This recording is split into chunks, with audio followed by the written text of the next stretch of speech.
following is a Comfortably Zoned Radio Network production. I am back, and you are comfortably zoned with me, the Zig Zag Man, in Alameda, California, right across the bay from San Francisco, across the moat from Oakland, and just the best part of California, as far as I'm concerned, is Northern California, especially today. It's not shaken. Southern California is going through a horrendous string of earthquakes that are scary at best. So I wish my friends in California, in the southern part, all the best. So far, miraculously, there have been no deaths reported. A few injuries, some property damage, but knock on Formica, we have a clean death toll, and that's good. I have a reputation. I talk to some of the most interesting people on the planet. Today is no exception. A returning guest, Mr. Bob Wilson. How are you? Well, it's good to be here. It's good to be talking to you today, and I also extend my good wishes to the people of Southern California, and I hope that whole thing clears up soon. Yes, by clear up, it's ominous. I don't. They say there could be aftershocks for 10 years from this. Some scary stuff. In any event, Bob, last time we talked about a number of things, the Beatles, your early experiences in high school, which is leading you to write a most interesting book, a most interesting topic. It's got to be an interesting book, and I don't want to pursue that on this particular podcast too much. I don't want to pursue the topic of it, but I do want to get an idea of what your writing process is like. I have a lot of authors, a lot of journalists on this podcast, and I'm very interested in how they go about their craft. So, what is writing for you? Like on a daily basis? Well, last time we pursued Lost Highway coming out in January on Trine Day Books, but I don't want to go into that. Just kidding. No, okay. It's usually you know. I think you wanted to pursue the topic we talked about last time, and that is the topic of the book. Give us a elevator speech about that book, if you would. Well, I just wanted to plug it, but I was kind of kidding too. But, I'm happy to be able to tell a tale because it's, obviously it affected and influenced my life greatly. And, like the years in high school, it was just the stuff that was going on with the church scandals, the Catholic Church that, we read about. And when you see it up close, you see the broken hearts and the smashed people. And, some good people are in there, but as an organization, in some ways, the church came across as the mafia lawyering up. And, I grew up in that church, and I know there are good people in it, but, the corporate side of it's really taken over, and it breaks my heart. Let's be clear. The good people come basically from the congregation. Basically, yes. The hierarchy I would concur. of the church is, would you say, predominantly not good? Given that they're enablers and they cover up for the bad apples. Is there a better way of expressing that? I think you expressed it really well. You have a good way with words. The more you saw of the church hierarchy, and I'd been in there my whole life in the church up until I never really would say I believed in everything they believed in. I was kind of born into it, but, I do believe in God and I do have Christian faith, but it's apart from them, almost in spite of them. And, to me, it comes across after seeing all that and being in it and wanting to find something better. I didn't want to come out, disgruntled or something. It comes across as a corporation. Here's a question I meant to ask you last time. Were you able to confide in your parents when you were going through this?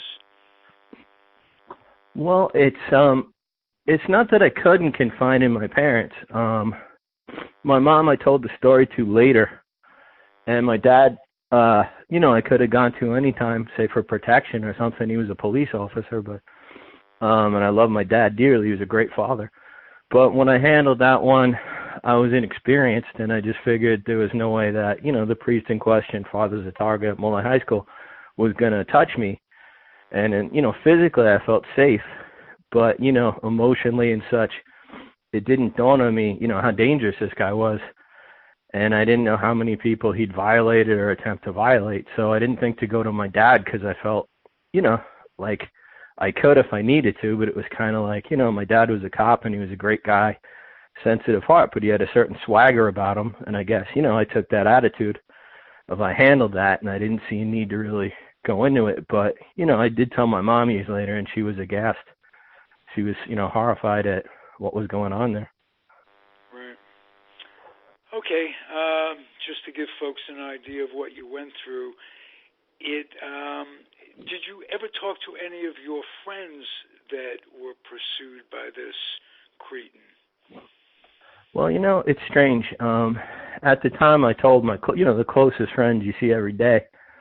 And one of my friends, when I had to go down to the Park Avenue attorneys to give a deposition, even though I was older, I felt more scared maybe now looking back at it than at the time. Like I realized, oh my God, I was, pretty young.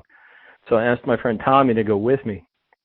And at the time I said, I just don't feel like going alone. Would you go with me for moral support? And he said, sure. And I said, I told you that when it happened, And he said, my question was like, he said, I believed you then, He's like, this is horrible. And he went to support me. And, he also knew at the time he was also a kid. So at the time they were just, Bob took care of himself and nobody got him. And this is terrible. But just like me, I don't think they saw deeper into what was going on, And it was, when you found out later, even as an adult, it's hard to get your mind around what they let happen. And when I say let happen, I think, they covered up for a lot of people. Right. And what's come out, if just by the law of averages, what's come out is just the tip of the iceberg. I believe that, yeah. So there's countless folks that just for one reason or another have been damaged emotionally, physically, and haven't come out. So just you're kind of a hero from that standpoint, because well, I'd only be a hero compared to the people who weren't heroes, who were wearing, a cassock and a surplice, I think you call it. I think it's a hero because you're only compared to really some rotten apples. I think, a decent person would do what I tried to do, and there are a lot of decent people, but, you'd only look like a hero compared to that lot. I think I'm just a regular guy who tried to do the right thing. Well, there's always the bell curve, and it's better to be on top of the bell curve than on the bottom of the bell curve. How about that? Well, what we didn't get into, I'll just tell you, quick, I think your head would spin, but as I got older, I went to grammar school too, and as time went on, people had spoken to me. Not even because they knew my story with this guy. It just happened over time. You talk to people and, people like you and confide in you. Right. And the count that we had from people I knew well, like I don't mean people who said something because someone else said something, like things that were said in confidence and such, in a conversation.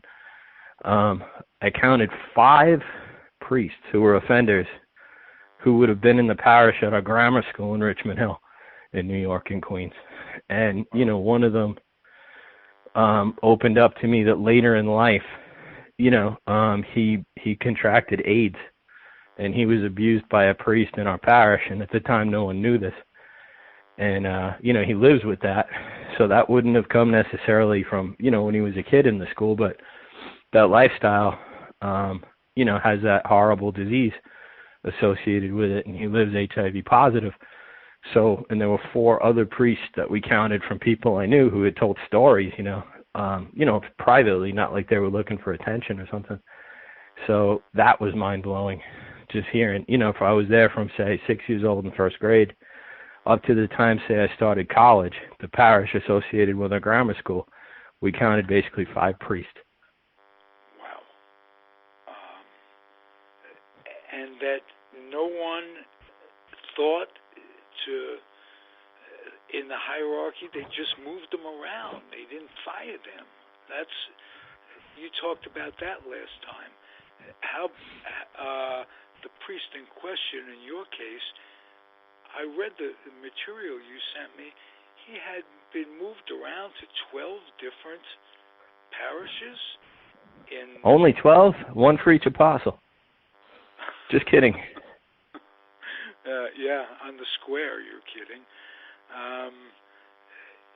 That part is frightening. He passed away before coming to justice, am I correct? Well, he wouldn't have come to justice anyway, but that's an interesting story because one thing I was going to say from what you were, please get me back to answer that question if I lose my train of thought. Okay. But when I wanted to know where Father Zatarga was hiding. And when, this all started before he passed away. And when the lawyers, wanted me to talk, give a deposition, say, I said, I'll do it if you answer one question for me. I would have done it anyway, but I wanted to know something. So I said, where was this guy? Where is this guy, etc.? He was being kept at a place called Leisure World in Maryland that was a gated community. So, like, someone couldn't just get right in if they were coming for him. He might have a little time to, get his feet going. And it was near a treatment center for abusive priests, so he could run there, maybe be admitted and not be arrested. But it was a secret. The church kept his whereabouts secret. They were hiding him in Maryland at a place where I've never stayed at such a nice place. It had golf courses, a pharmacy, doctors, a theater if you were enjoying acting, wanted to be an amateur actor. So he was, he was staying at, being hidden at a lovely place. Now, the thing I didn't want to lose track of is I was trying to figure out, how these guys got so well hidden, is it just to have this loyalty to these priests? So one thing my friend's dad said, and it, blew my mind, like, that's the answer. I didn't think of it. He said he thinks the priests had blackmailing each other because they knew who did what. And they basically were saying, if I get busted and you don't protect me, I can out these other guys too.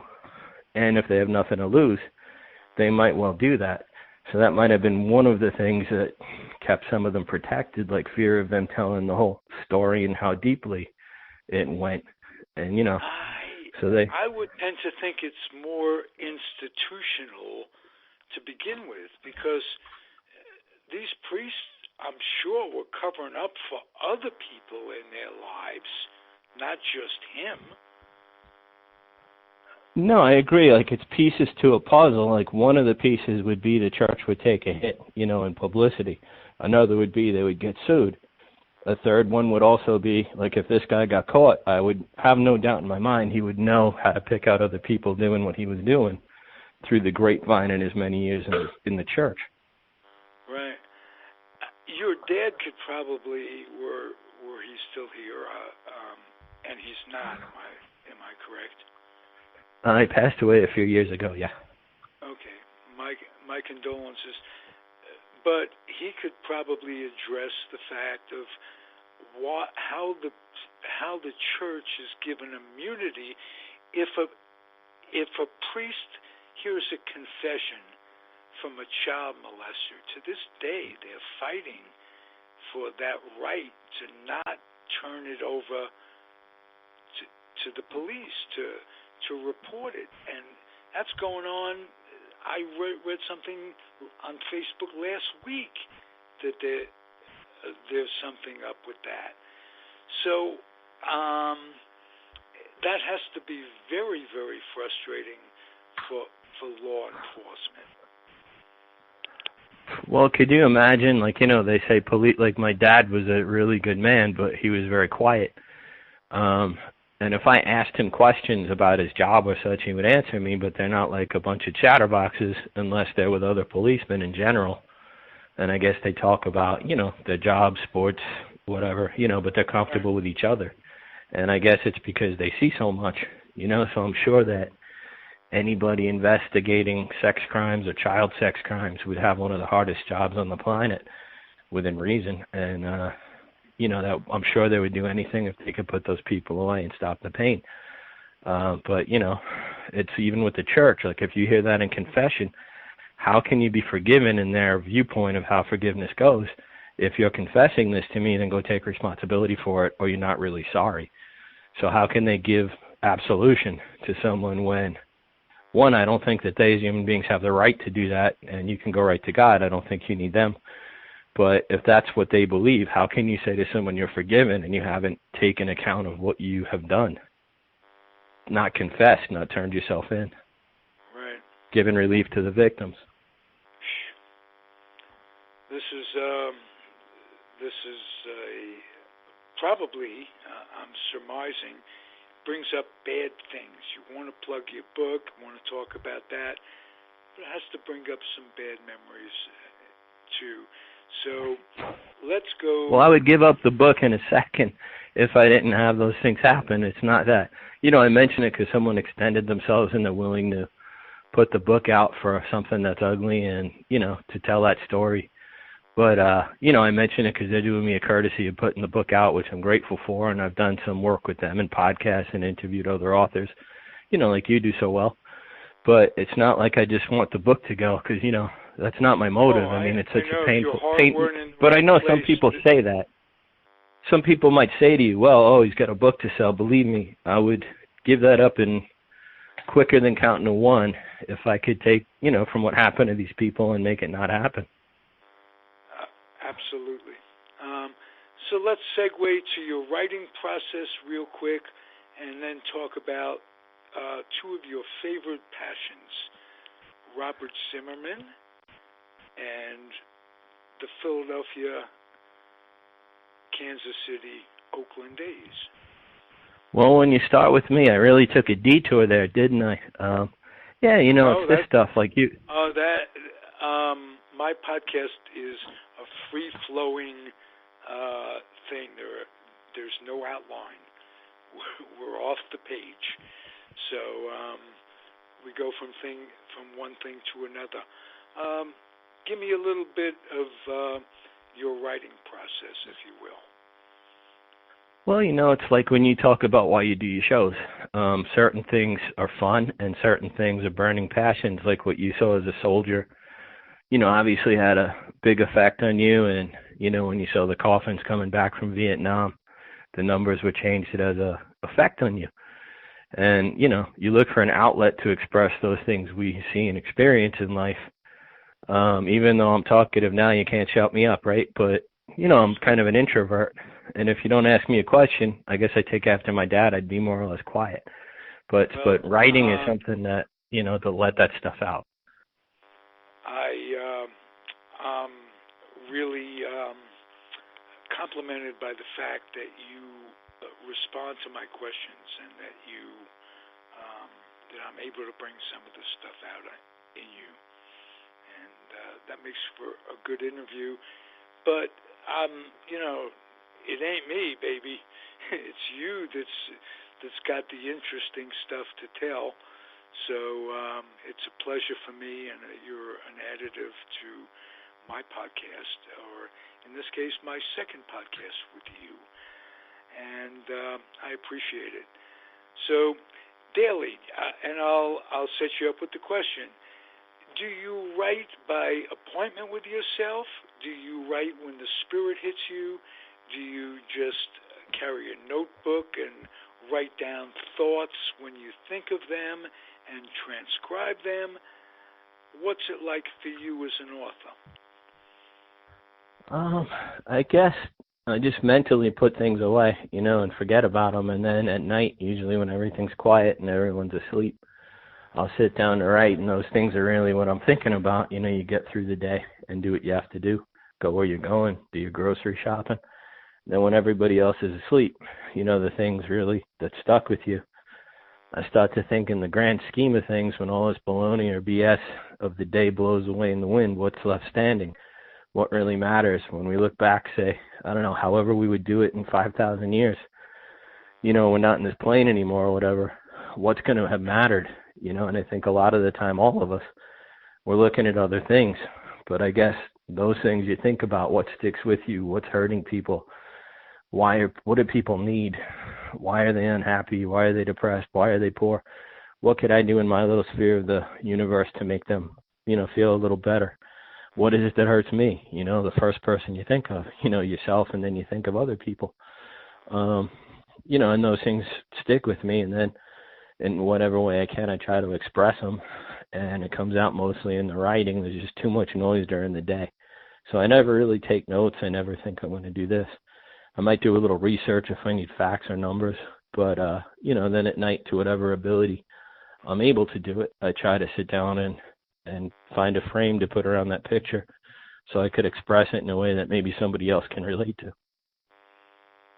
Okay, that's wonderfully said. Let's get on to Dylan, Robert Zimmerman.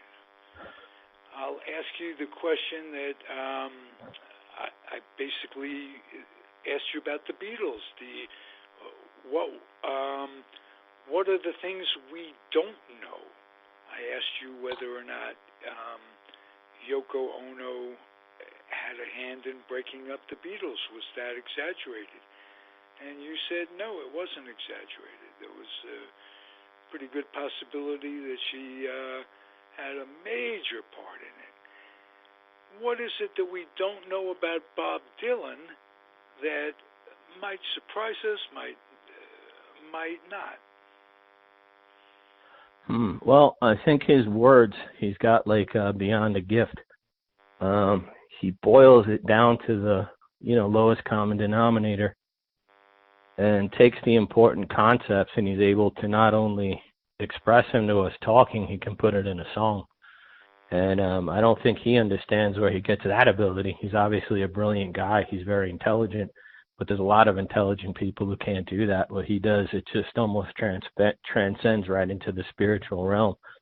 And, I'm not an expert on Shakespeare, but some of my friends are. When I listen to them talk about Shakespeare and I read, listen to some of the plays, from what I can grasp of it, the guy had a gift to do the same thing. And the only things I've read that had a profound effect on me are not organized religion, but the Bible, Shakespeare, and the writings of Bob Dylan are like three things that are a knockout punch to me. And when I hear them, it just, boils down to kind of what's really going on. And he's just a human being. So sometimes people think, what's he really like? What's this really like? I think he's a regular guy who, was a great musician.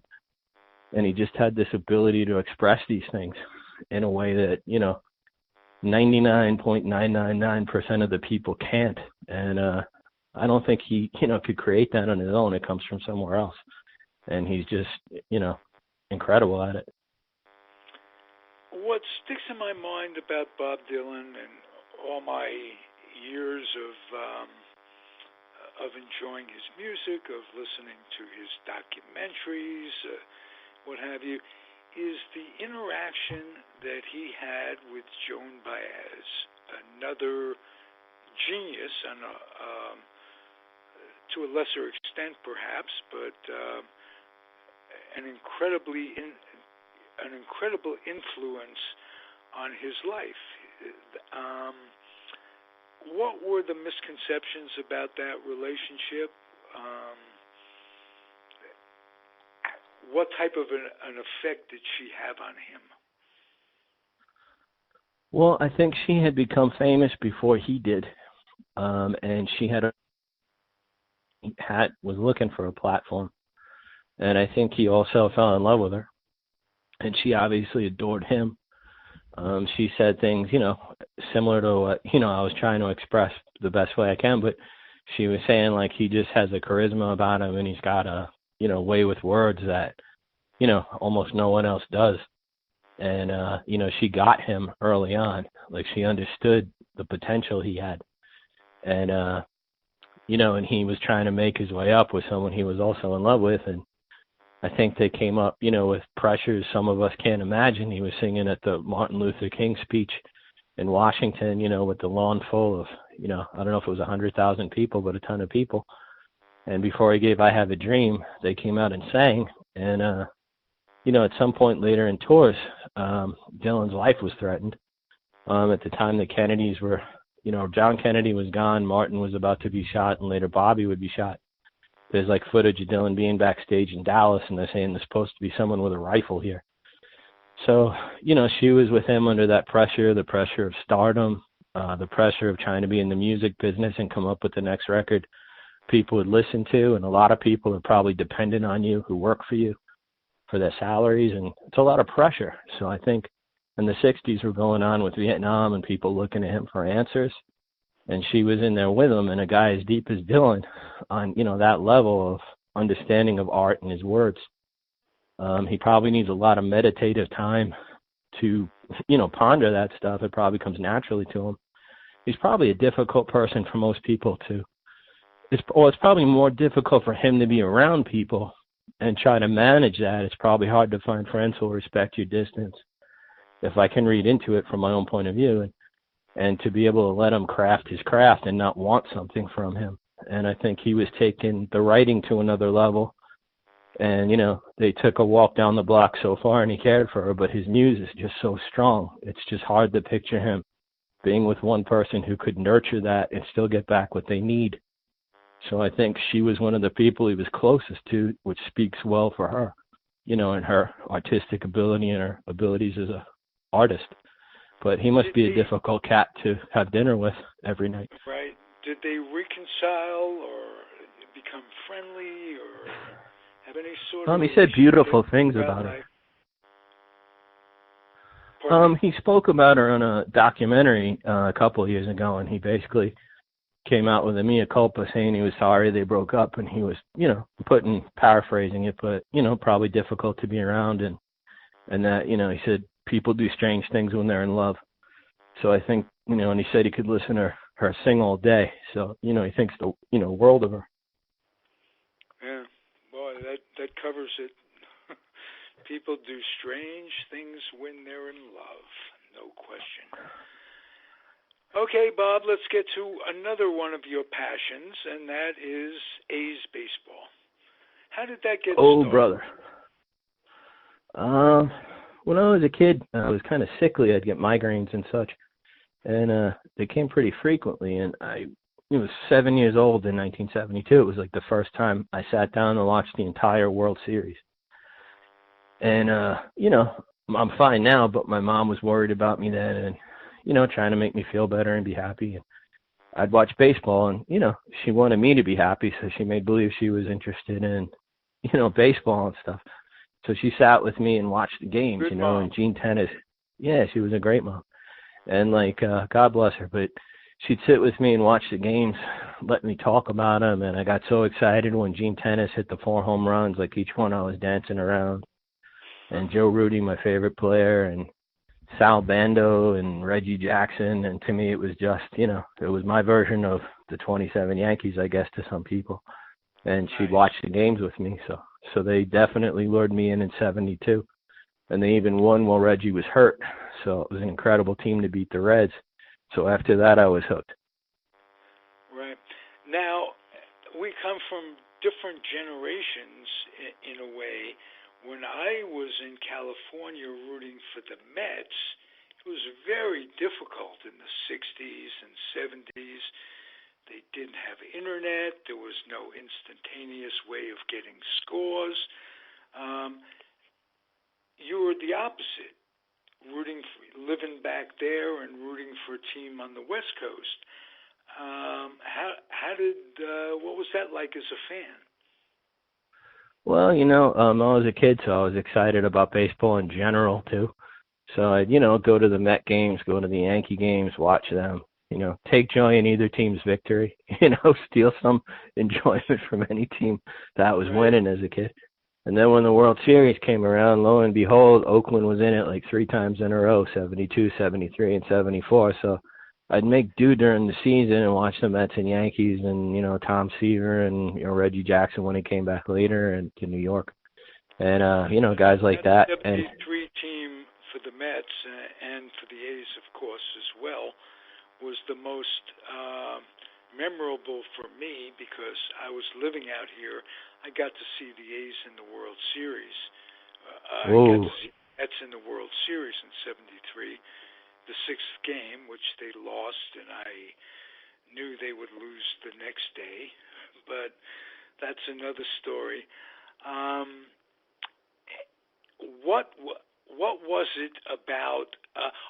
The question I was going to ask you: who did you root for? Did you root for the A's or the Mets? Yes. No, I rooted for the A's, but I'm sure that if the Mets would have eked it out, I would have found a reason to celebrate. I mean, I was 8 years old, so I would have been like, it was just a great experience. It's like, do you like the Beatles or the Beach Boys? It's like, there's rooting for the A's because I'd never seen such a team win and then win again and, be back to third year and almost come back to fourth year until free agency broke them up. So, I just love baseball. You said something, I have to digress. You said something so interesting to me. It's like rooting for the Beatles or the Beach Boys. You didn't say the Beatles or the Stones. The comparison is Beatles to Beach Boys. The Stones were a separate entity. The Beatles and the Beach Boys were very much alike in their musical style and the joy that they brought to the world. Very underrated group, the Beach Boys. When you listen to their harmonies and such, now you can listen to the tracks without the music sometimes, and you find them on YouTube, and that stuff, the sound is just angelic. It's beautiful, and it's just the fact that Brian Wilson wrote so many of those songs in a short period of time that Lennon, McCartney, and him, Brian Wilson, and Dylan too, but different kind of songwriting in a way. But those guys are masters. I mean, it's just coming from another world. It's beautiful stuff, and the Stones are a great band. It's just like they're like the world's greatest garage band, and I don't mean that in a derogatory way. The Stones are, you mean? Well, yeah, I think the Stones are like the world's greatest garage band. Very original. Pure rock and roll. No That's question. the show, Yeah. So the studio, I would take the Beatles, put out in front of a stadium full of people, maybe the Stones. Oh, just fulfilling the stage with excitement. But the stage gets filled with excitement whenever you mention the Beatles. I think it's Ringo has another group coming. He has another concert coming. I heard about that early this morning, and a piece of information that went by me. I think it's, I'll tell you where it is, about 20 minutes from where I live in Oakland, California. He's going to be at the Paramount Theater in Oakland. I think today's his birthday, am I right? That could be it. That could be another reason that his name came up. Very well could be his birthday. So wish him a happy birthday. What can I tell you? Happy birthday, Ringo. All right. Have it. Mr. Starkey, Sir Starkey. He's not a sir. I think it's just Paul McCartney's a sir. I think Ringo eked in a year or two ago. I think George was the only one that was left that didn't get made a knight. Oh, okay. Ringo. But in any event, they're all members of the British Empire, right? Yeah, and that's great. It's like being a member of the Queen's Navy. Little Gilbert and Sullivan there. Hey, you're an interesting guy, Bob. Give me one. Back at you. I'm glad to have you. I hope you'll keep coming back. But before we go, give me one memory of the Mets, of the A's, that's recent, that a good memory for you as an A's fan. More recent than the days when they won 3 in a row. Well, they're a team who competes in a high-money industry. So when they made the playoffs unexpectedly, even though they didn't, pull out like a win in the World Series or something or make it there, but I mean, it's for a small market team to compete. it takes some brains and some, guile behind the scenes to be coming up with those players. So I'd say the last time they made the playoffs was pretty exciting. And the Mets, have kind of... and Bean putting it together with less money to work with than virtually any team in baseball. And they get more for the bang for their buck than anyone, really. There you go. And the Mets are keeping the Giants and Dodgers alive in a sense. The memories of New York from the... come back to the A's in a consultant position. I think I read that not long ago. And as far as New York baseball is concerned, tip of the hat to Yankees management, Cashman, and those guys with all the injuries, playing as well as they do, and burn the Mets hat. They're horrible. And yeah, but they'll be back. I mean, you sign a couple of free agents, a couple of unexpected kids come up, and they're making their fans happy again. That's true, but this was the year that they did that, and was supposed to make the Mets happy, the Mets fans happy. But I harken back to 1973 with the Mets. This time of year, they were like 11 games out. The New York Post was having these mock ballots. Who should be fired? Should it be M. Donald Grunt, the board chairman? Should it be Bob Sheffing, the general manager? Or should it be Yogi Berra? And Yogi Berra, like I say, 11 games out on this date in baseball in 1973, brings them back. They win the pennant. Maybe there is hope for another miracle with the Mets this year. But I wouldn't. Hey, that's their theme. I wouldn't be holding my breath. Let's put it that way. Hey, Bob, come back. Can I mention? Oh, go ahead. I just got one more before we talk about my next appearance. You'll be beating me away with an A's bat to keep me away. I want to come back. It's fun. I just wanted to mention a book one of Ty Cobb's relatives told me about. That's right. And That's right. It's called Ty. Thanks. It's called Ty Cobb: A Terrible Beauty by Charles Learson and Simon and Schuster, if I can pronounce that correctly there. And what I didn't know is Ty Cobb had such a terrible reputation as a racist, but in the 1950s he came out really strongly for integration. And he went to tons of Negro League games, and he actually sat in the dugout with the team, so they were getting along with him. He threw out first pitches, and he was calling for, athletes to have an equal playing field and for the inclusion of the African-American athletes. So that's kind of a great book where you can read about that, and it's well-researched and historical. And, the anecdotal stories that came out about Cobb kind of built a legend of their own, but it's not really a true fact to call him a racist and to tarnish him like that.